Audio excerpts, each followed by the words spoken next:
നമ്മുടെ ജീവിത പങ്കാളിയുടെ സൗഹൃദം തെറ്റായ രീതിയിൽ പോയി എന്ന് നമുക്ക് തോന്നിയാൽ ആദ്യം ചെയ്യേണ്ടത്, നമുക്ക് പോലീസുണ്ട്, അല്ലെങ്കിൽ മറ്റു സംവിധാനങ്ങളുണ്ട്, അവരെ നിയമപരമായ തീർച്ചയായിട്ടും നിയമപരമായ ഇതിലോട്ട് തന്നെ പോകേണ്ടി വരും. അവിടെ നമ്മൾ കൃപ എന്ന് പറഞ്ഞിരുന്നിട്ട് കാര്യമൊന്നുമില്ല.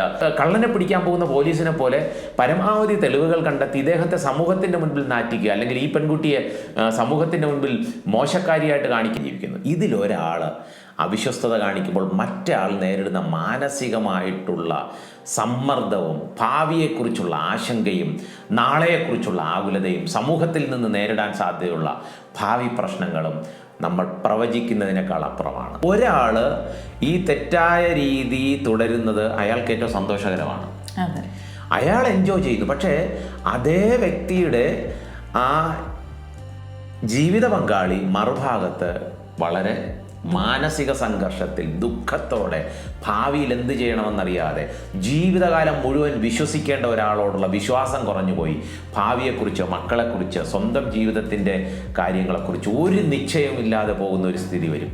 ഇത് സത്യം പറഞ്ഞാൽ വളരെ ദയനീയമായ ഒരവസ്ഥ തന്നെയാണ്.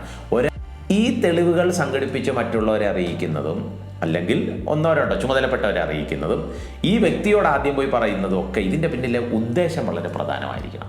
ഒരു ഭാര്യയും ഭർത്താവും തമ്മിൽ കുറച്ച് പ്രശ്നങ്ങളുണ്ടാകുന്നു. അപ്പോൾ ഇതിലൊരാൾ ഒരു സൗഹൃദം, ആ സൗഹൃദം കുറച്ച് കഴിയുമ്പോഴത്തേക്കും ഭാര്യയ്ക്ക് ഒരു സംശയം ഈ സൗഹൃദത്തെക്കുറിച്ച്.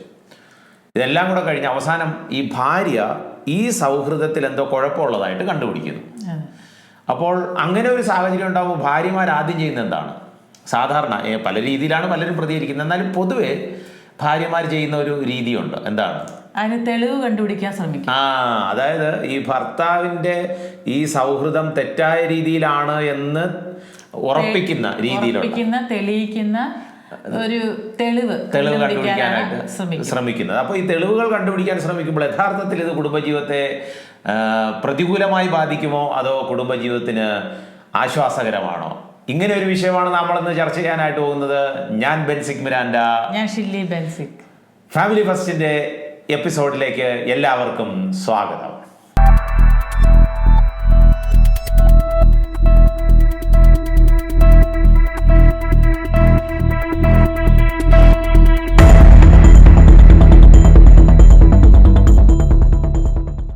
നമ്മുടെയൊക്കെ കുടുംബജീവിതത്തിൽ എന്തെങ്കിലും ഒരു സംശയം നമ്മുടെ ജീവിതത്തിൽ വന്ന നമ്മൾ എന്താണ് ആദ്യം ചെയ്യേണ്ടത്? അതായത് ഈ സൗഹൃദം തെറ്റായ രീതിയിലാണോ എന്ന് ജീവിത പങ്കാളിയിൽ ഭാര്യയ്ക്കോ ഭർത്താവിനോ സംശയം ഉണ്ടാവും, അല്ലെ? സാധാരണ എല്ലാവരും ചെയ്യുന്നത് എന്താണ്? സാധാരണ എല്ലാവരും ചെയ്യുന്നത് തെളിവ് കണ്ടുപിടിക്കാൻ ശ്രമിക്കും. പിന്നെ അതുപോലെ തന്നെ ആരുടെ ഫോണിൽ നിന്നാണ്, അല്ലെങ്കിൽ ആരാണ് ഈ വാട്സപ്പ് മെസ്സേജ് അയച്ചത്, ആ നമ്പർ കണ്ടെത്തി അവരെ വിളിക്കാൻ ശ്രമിക്കുന്നു. അവരുമായിട്ട് ചിലപ്പോൾ വഴക്കാകും. പിന്നെ മറ്റു ചിലരാണെങ്കിൽ ഇത് പുറത്ത് ആരോടും പറയത്തില്ല, അങ്ങ് സഹിച്ച് ജീവിക്കുന്ന ഒരു കൂട്ടം ആളുകളുണ്ട്. വേറെ ചിലരാണെങ്കിൽ ചിലപ്പോൾ മക്കളോട് പറയും, അല്ലെ? മുതിർന്ന മക്കളാണെങ്കിൽ അവരോട് പറയും. ചിലപ്പോൾ ചിലർ സുഹൃത്തുക്കളോട് പറയും, സുഹൃത്തുക്കൾ ഒരു പരിഹാരം പറഞ്ഞു കൊടുക്കും. ചിലപ്പോൾ മാതാപിതാക്കന്മാരോടും ചിലർ പറയാറുണ്ട്. അങ്ങനെ പല രീതിയിലാണ് പലരും പ്രതികരിക്കുന്നത്. എന്തായിരുന്നാലും ആദ്യം ചെയ്യേണ്ട കാര്യം എന്നുള്ളത്, കൃത്യമായ രീതിയിൽ നമുക്ക് ഏതെങ്കിലും ഒരു വിഷയത്തിൽ നമ്മുടെ ജീവിത പങ്കാളിയുടെ സൗഹൃദം തെറ്റായ രീതിയിൽ പോയി എന്ന് നമുക്ക് തോന്നിയാൽ ആദ്യം ചെയ്യേണ്ടത് ആ വ്യക്തിയോട് അത് നേരിട്ട് പോയി പറയുക എന്നുള്ളത്. അതായത് ആ വ്യക്തിയോട് പറയുക, എനിക്ക് താങ്കളുടെ, അല്ലെങ്കിൽ അച്ചായൻ്റെ, അല്ലെങ്കിൽ എനിക്ക് നിന്റെ ഇന്ന സൗഹൃദത്തിൽ ചെറിയൊരു സംശയം പോലെ തോന്നുന്നു, ആ സൗഹൃദത്തിൽ എന്തോ ഒരു പ്രശ്നമുള്ളതുപോലെ എനിക്ക് തോന്നുന്നു, എനിക്ക് അതാണ് ഏറ്റവും പ്രധാനപ്പെട്ട വാക്ക്, എനിക്കിങ്ങനെ ഫീൽ ചെയ്യുന്നു എന്ന് വേണം പറയാൻ. ഈ നമുക്കെന്ത് ഫീൽ ചെയ്യുന്നു എന്ന് പലപ്പോഴും നമ്മൾ പറയാറില്ല. നമ്മൾ മറ്റയാൾക്ക് എങ്ങനെ ഫീൽ ചെയ്യും, ഞാൻ പോയി ചോദിച്ചു കഴിഞ്ഞാൽ അദ്ദേഹം എങ്ങനെ അത് ചിന്തിക്കും, അതുപോലെ തന്നെ അദ്ദേഹം എങ്ങനെ പ്രതികരിക്കും, ഇത് മനസ്സിൽ വെച്ച് ചിലപ്പോൾ ഒന്നും മിണ്ടത്തില്ല. പക്ഷേ ഈ ഒരു സംശയം കനത്ത് അവസാനം ഈ സംശയത്തെ മറ്റൊരു രീതിയിലേക്ക് നയിക്കപ്പെടാനുള്ള സാധ്യതയുണ്ട്. അപ്പോൾ ഒന്നാമത്തെ കാര്യം എന്നുള്ളത് ആ വ്യക്തിയോട് തന്നെ അത് നേരിട്ട് പറയുക എന്നുള്ളതാണ്. പക്ഷെ പറയുമ്പോൾ പ്രത്യേകം ശ്രദ്ധിച്ചോണം, ആ വ്യക്തിയെ ബഹുമാനിച്ചുകൊണ്ട് തന്നെ എനിക്കിങ്ങനെ താങ്കളുടെ ഈ വിഷയത്തിൽ എനിക്ക് സംശയം തോന്നുന്നു, എനിക്കിങ്ങനെ തോന്നുന്നു, അതെൻ്റെ തോന്നലാണോ അല്ലാതെ യാഥാർത്ഥ്യമാണോ എന്നറിയാൻ വേണ്ടിയിട്ട് തന്നെയാണ് നമ്മളിത് ചോദിക്കുന്നത്. അപ്പോൾ ഇത് ചോദിക്കുമ്പോൾ സൈക്കോളജിക്കലി സംഭവിക്കുന്ന ഒരു കാര്യമുണ്ട്. അതായത് ഇത് ചോദിക്കുമ്പോൾ മറ്റേ ആൾ തെറ്റുകാരനാണെങ്കിൽ അയാൾക്ക് കിട്ടുന്ന ഒരു മെസ്സേജ് ഉണ്ട്. എന്താണ്? നമുക്ക് മനസ്സിലായി എൻ്റെ പങ്കാളിക്ക് മനസ്സിലായി എന്നുള്ള ഒരു അതായത് ഭാര്യയ്ക്ക് എൻ്റെ ഈ ബന്ധം തെറ്റാണ് എന്ന് ഭാര്യയ്ക്കും മനസ്സിലായി, ഭാര്യയുടെ ശ്രദ്ധയിൽപ്പെട്ടു എന്ന് അദ്ദേഹത്തിന് മനസ്സിലാകുകയും ചിലപ്പോൾ അദ്ദേഹം മടങ്ങി വരാനുള്ള സാധ്യതയുണ്ട്. അപ്പോൾ അതാണ് അതിനകത്തുള്ള ഒരു കാര്യം എന്നുള്ളത്. എന്നാൽ ബൈബിളിൽ മത്തായി സുവിശേഷം 18-ാം അധ്യായം 15-ാം വാക്യത്തിൽ എന്തെങ്കിലും അങ്ങനെ നമുക്ക് തോന്നിയിട്ടുണ്ടെങ്കിൽ, മറ്റൊരാളോട് ഒരു വിഷമം ഉണ്ടെങ്കിൽ അത് നമ്മൾ വഴിപാട് കഴിക്കാൻ പോവുകയാണെങ്കിൽ തന്നെ അത് അവിടെ വെച്ചിട്ട് തിരിച്ചു വന്നത് കൺഫേം ആക്കണം. അതെ അതെ, എനിക്ക് അങ്ങനെ എന്തെങ്കിലും തോന്നലുണ്ട്, ആ തോന്നൽ എന്താണെന്ന് മാറ്റിയിട്ട് വേണം മുന്നോട്ട് പോകാൻ. അപ്പോൾ ബൈബിൾ അതിനൊരു സൂചന തന്നെ തരുന്നുണ്ട്. നമ്മൾ നേരിട്ട് കാര്യം അന്വേഷിക്കുന്നതിൽ യാതൊരു തെറ്റുമില്ല, പക്ഷെ അത് വളരെ പ്രതിപക്ഷ ബഹുമാനത്തോടുകൂടെ ചെയ്യുന്നത് തന്നെ ആയിരിക്കും നല്ലത്. ഇത് സത്യം പറഞ്ഞാൽ ഈ ഭാര്യയെ സംബന്ധിച്ച് ഭർത്താവിന് ഇങ്ങനെ ഒരു തെറ്റായ ബന്ധം അല്ലെങ്കിൽ തെറ്റായ ഒരു രീതി ഉണ്ട് എന്ന് ആദ്യം പ്രഥമ ദൃഷ്ടിയിൽ അറിയുമ്പോൾ തന്നെ ഈ സൗമ്യതയും ഈ ബഹുമാനമൊന്നും അപ്പോൾ വരത്തില്ല, നഷ്ടപ്പെടാൻ സാധ്യതയുണ്ട്. എന്നാലും അല്പം കൂടെ ഒരു സംയമനം പാലിച്ച്, അല്ലേ, ഇതിന്റെ ബിഗിനിങ് സ്റ്റേജ് ആയിട്ട് സംയമനം പാലിച്ച് തന്നെ ഭർത്താവിനോട് ആ കാര്യങ്ങൾ പറയുന്നതായിരിക്കും നല്ലത്. കാരണം പ്രതീക്ഷിക്കാത്ത രീതിയിലുള്ള ഒരു ഭയങ്കര ഒരു ആഘാതമാണ് ഭാര്യമാരെ സംബന്ധിച്ച് അവർ നേരിടുന്നത്. അപ്പോൾ അതുകൂടെ തീർച്ചയായിട്ടും കണക്കിലെടുത്തുകൊണ്ട് തന്നെ അങ്ങനെ ഒരു പ്രതികരണമായിരിക്കും ഏറ്റവും നല്ലത്.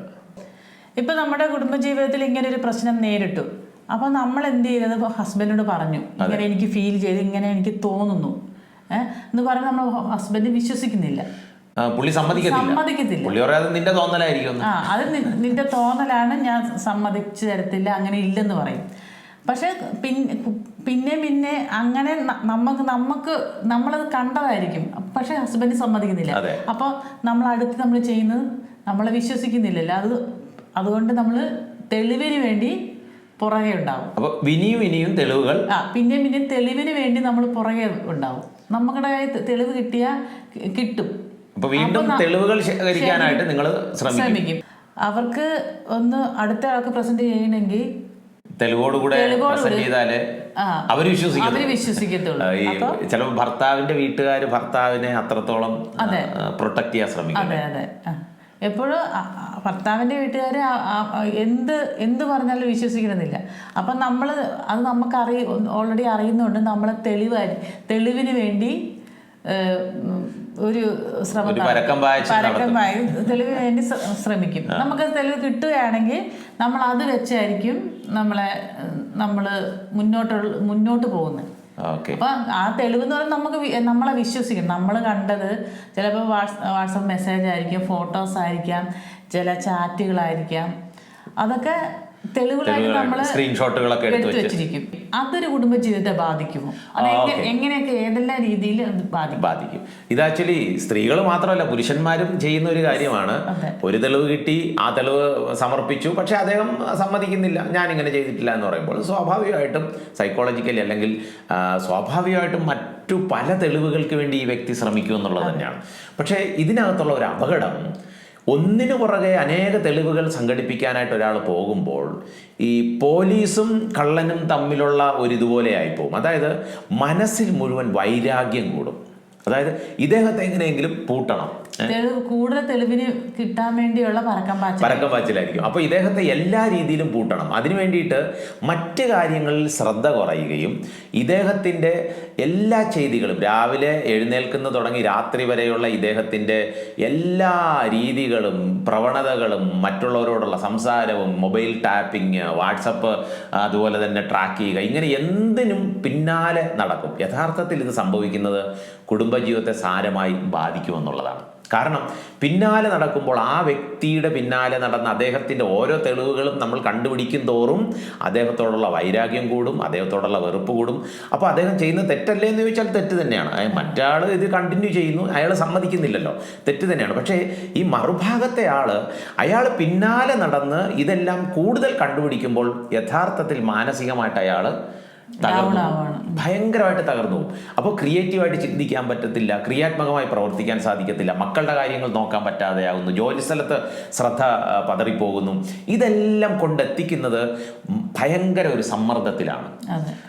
അപ്പോൾ അതുകൊണ്ട് നമുക്ക് ചെയ്യാൻ പറ്റുന്ന കാര്യം എന്നുള്ളത് ഇദ്ദേഹത്തോട് കാര്യം പറഞ്ഞു, അദ്ദേഹം അതിന് സമ്മതിക്കുന്നില്ല, ഞാൻ തെറ്റൊന്നും ചെയ്തിട്ടില്ല എന്ന് പറയുകയാണെങ്കിൽ അടുത്തതായിട്ട് അദ്ദേഹത്തിനും നമുക്കും വിശ്വാസമുള്ള, അല്ലെങ്കിൽ ഭാര്യയ്ക്കും ഭർത്താവിനും വിശ്വാസമുള്ള, ഭാര്യയും ഭർത്താവും ഒരുപോലെ ബഹുമാനിക്കുന്ന ഏതെങ്കിലും ഒരാളെ കണ്ടെത്തി നിങ്ങളുടെ കയ്യിലുള്ള 1 or 2 തെളിവ്, അത് പ്രത്യേകം ഓർത്തോണം, 1 or 2 തെളിവ് അത് ഈ വ്യക്തികളോട് പറഞ്ഞിട്ട് ഇതാണ് സംഭവിച്ചത് എന്ന് പറഞ്ഞ് നമ്മൾ ഈ പാറ്റേൺ മുതിർന്നവർക്ക്, ചുമതലപ്പെട്ടവർക്ക്, ചിലപ്പോൾ പാരൻസിനെ തന്നെ അറിയിക്കേണ്ടി വരും. ഇപ്പോൾ ജീവൻ അപകടം ഉണ്ടാകുന്ന സാഹചര്യം ഉണ്ടായി, ചില ഭർത്താക്കന്മാരുണ്ട് ഭാര്യമാരെ എടുത്തിട്ട് അങ്ങ് അടിക്കും. അപ്പോൾ ഭാര്യമാർ ഇത് പറഞ്ഞാൽ ബാക്കിയുള്ളവർ വിശ്വസിക്കത്തില്ല. അപ്പോൾ സ്വാഭാവികമായിട്ട് അവർ തെളിവുകൾ സംഘടിപ്പിക്കും. പക്ഷേ ഈ തെളിവുകൾ 1 or 2 തെളിവുകൾ മാത്രം അത് മറ്റുള്ളവരെ അറിയിക്കാൻ, അല്ലെങ്കിൽ മറ്റുള്ളവരിലേക്ക് ഇങ്ങനെ ഒരു കാര്യം നടക്കുന്നുണ്ടോ എന്ന് അറിയിക്കാൻ പാസ് ചെയ്യുന്നതിന് കുഴപ്പമില്ല. പക്ഷേ ഇങ്ങനെ തുടർമാനമായിട്ട് തെളിവുകൾ നമ്മൾ പിന്നാലെ പോകുന്നത് ഒരു പരിധിവരെ കുടുംബജീവിതത്തെ സാരമായിട്ട് ബാധിക്കും. അത് അപകടകരമായ രീതിയിൽ പോകാനുള്ള സാധ്യതയുണ്ട്. നമ്മൾക്ക് ആദ്യം ഫീൽ ചെയ്തത്, നമുക്ക് മനസ്സിലായ കാര്യം നമ്മൾ നേരിട്ട് പറഞ്ഞു കേട്ടില്ല. അപ്പോൾ പിന്നെ നമ്മൾ തെളിവുകൾ സഹിതം മുതിർന്നവരെ സാന്നിധ്യത്തിൽ അറിയിച്ചു, സമ്മതിച്ചില്ല. ഇനി ഇങ്ങനെ പോകുമ്പോൾ പിന്നെ നമ്മൾ അടുത്തത് നമ്മൾ എന്ത് ചെയ്യും? സഹിച്ച് ജീവിക്കണോ അല്ലെ നമ്മൾ അടുത്ത എന്ത് സ്റ്റെപ്പാണ് എടുക്കേണ്ടത്? പിരിയേണ്ട ഒരു സാഹചര്യം വരുമോ? അങ്ങനെ എന്ത് ചെയ്യണം? നിങ്ങളുടെ കാര്യത്തിലായാലും നമുക്കൊന്നും ശ്രദ്ധിക്കാൻ പറ്റുന്നില്ല. അപ്പോൾ നമ്മുടെ കുടുംബജീവിതത്തിൽ ഒരു വല്ലാത്ത സാഹചര്യം. അപ്പോൾ നമ്മൾ എന്ത് ചെയ്യണം? ഇവിടെ നമ്മൾ വളരെ ഗൗരവമായി ചിന്തിക്കേണ്ട ഒരു കാര്യം, ഒരാൾ ഈ തെറ്റായ രീതി തുടരുന്നത് അയാൾക്ക് ഏറ്റവും സന്തോഷകരമാണ്, അയാൾ എൻജോയ് ചെയ്യുന്നു. പക്ഷേ അതേ വ്യക്തിയുടെ ആ ജീവിത പങ്കാളി മറുഭാഗത്ത് വളരെ മാനസിക സംഘർഷത്തിൽ, ദുഃഖത്തോടെ, ഭാവിയിൽ എന്ത് ചെയ്യണമെന്നറിയാതെ, ജീവിതകാലം മുഴുവൻ വിശ്വസിക്കേണ്ട ഒരാളോടുള്ള വിശ്വാസം കുറഞ്ഞുപോയി, ഭാവിയെക്കുറിച്ച്, മക്കളെക്കുറിച്ച്, സ്വന്തം ജീവിതത്തിൻ്റെ കാര്യങ്ങളെക്കുറിച്ച് ഒരു നിശ്ചയമില്ലാതെ പോകുന്ന ഒരു സ്ഥിതി വരും. ഇത് സത്യം പറഞ്ഞാൽ വളരെ ദയനീയമായ ഒരു അവസ്ഥ തന്നെയാണ്.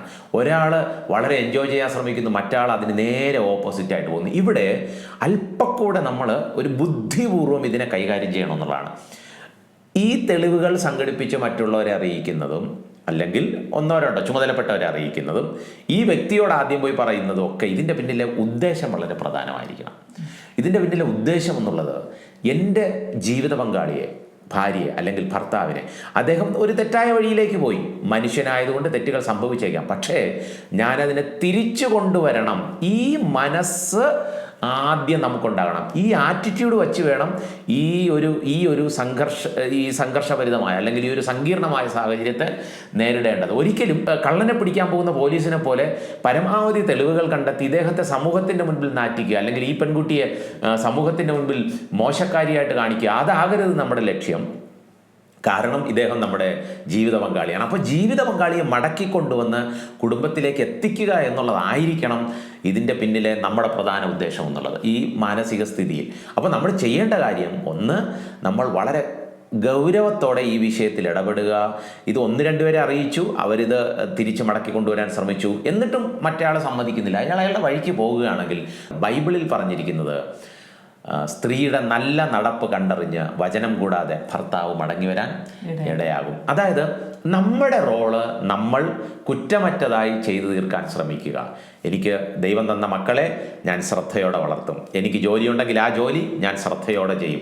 അപ്പോൾ അദ്ദേഹത്തിൻ്റെ വഴിക്ക് അദ്ദേഹം പോകുന്നതോ, അദ്ദേഹത്തിൻ്റെ വഴിക്ക് അദ്ദേഹം പോകുന്നത് നമ്മൾ നേരിട്ട് അറിയിച്ചു, മറ്റുള്ളവരുടെ സാന്നിധ്യത്തിൽ അറിയിച്ചു. അതോടുകൂടെ നമ്മൾ ആ വിഷയത്തിൽ മൂന്നാമത്തെ കാര്യം എന്നുള്ളത്, നമ്മൾ ദൈവത്തിന് ഈ വിഷയം സമർപ്പിച്ചു.